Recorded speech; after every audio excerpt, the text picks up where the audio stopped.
আজ যা বাস্তব, কাল তাই ইতিহাস।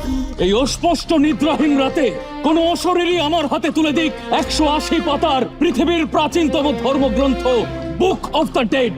সুতনুকার মার্ডার আর সোমরাজের মিথ্যে বয়ানের মাঝে এসে দাঁড়িয়েছে তোমার মোরাল।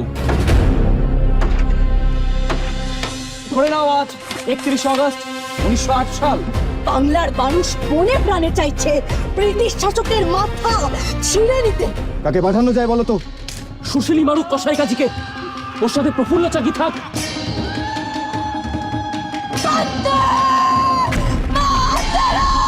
তোমাদের বোন যে গাড়িতে ছড়েছিলে তার পেছনের গাড়িতে ছিল ম্যাজিস্ট্রেট। বোমা ছোড়ার পর প্ল্যান মাফিক প্রফুল্ল আর খোদি পিস্তল ফেলে দেয়নি।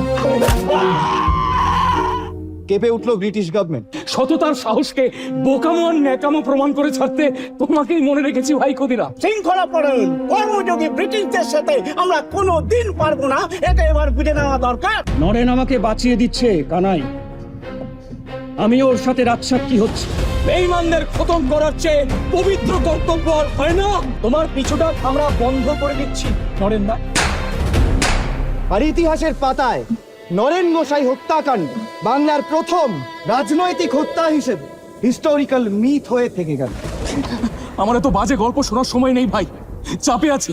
আজ রাতে আমাকে নিজের সঙ্গে একটা হেস্তনেস্ত করতেই হবে। জানি